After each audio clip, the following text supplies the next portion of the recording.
Halo Family Seeker, kita sekarang akan membahas seorang penyanyi sekaligus artis terkenal yang bernama Gigi Leung.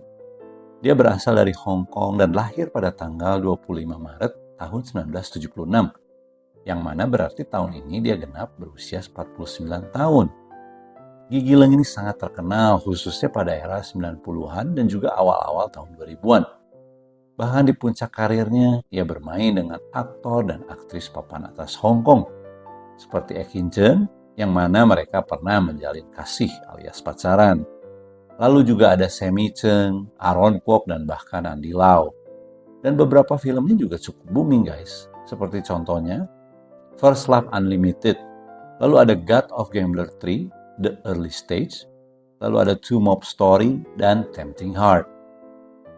Gigi Leung juga dikenal melalui lagu legendarisnya yang berjudul Short Hair, dan yang merupakan pilar industri cantopop dan perfilman Hong Kong. Selama dekade puncak karirnya, ia membangun reputasi sebagai sosok yang elegan dan mandiri. Tapi kita tidak akan terlalu membahas tentang dirinya dan masa lalunya, karena kita pernah membahas di konten-konten Seeker sebelumnya.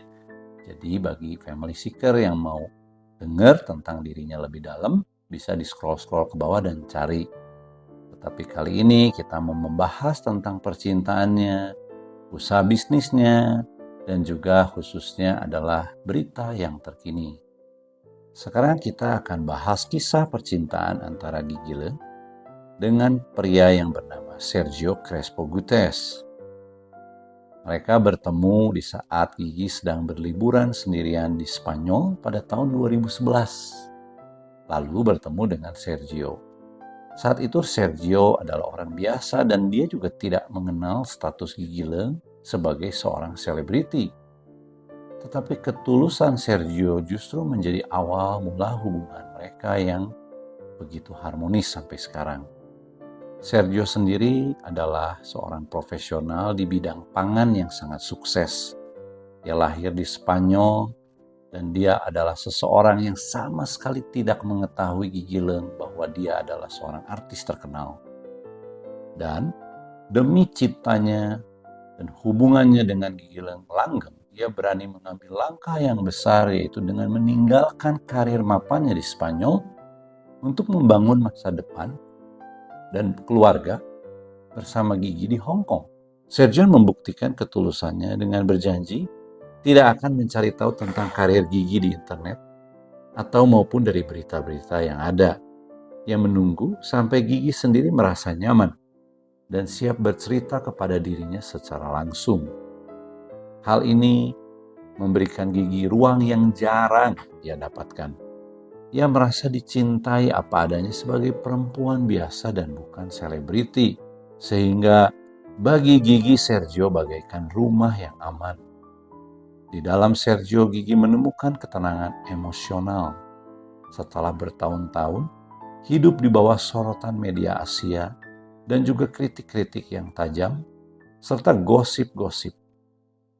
Maka Sergio hadir sebagai pelindung yang menghargai privasi dan yang memprioritaskan keluarga dan dirinya di atas segala-galanya. Setelah berpacaran selama 6 bulan dan mereka sudah merasa sangat cocok, mereka akhirnya menikah. Mereka menikah di Ibiza pada bulan Oktober tahun 2011. Dan pernikahan ini digelar secara private jauh dari kejaran media Hong Kong. Dan keputusan ini diambil karena keduanya telah menemukan pasangan hidup yang tepat. Di tengah maraknya budaya pamer kemesraan demi popularitas di zaman sekarang ini, mereka memilih jalur sebaliknya. Tidak ada drama atau fan service yang berlebihan. Mereka menjaga hubungan dengan private karena bagi mereka kebahagiaan tidak selalu harus dipamerkan. Sampai akhirnya di tahun 2026 setelah 14 tahun pernikahan, mereka tetap bersama dan harmonis, tidak ada gosip miring sama sekali, bersama-sama putri mereka yang bernama Sofia. Bahkan saat ini mereka bukan hanya kompak dalam rumah tangga, tetapi keduanya juga sukses dan kompak dalam mengelola bisnis yang mereka punya, yaitu bisnis pakaian anak-anak di Hong Kong. Bisnis mereka ini bermerekkan atau bernama Mi Bon Bon. yang dikhususkan menjual baju anak-anak premium yang sangat mewah dan juga nyaman. Mi Bonbon sendiri dalam ungkapan Spanyol memiliki arti kepada yang tersayang. Dan bisnis ini sudah merambah ke berbagai negara dan juga sangat berhasil dan sukses. Oke guys, segitu dulu berita update dari Gigi Leng, dan kiranya kita bisa mengambil hikmatnya, yaitu menjaga privasi bahwa segala sesuatu tidak usah selalu diumbar ke publik. Sampai ketemu di cerita berikutnya.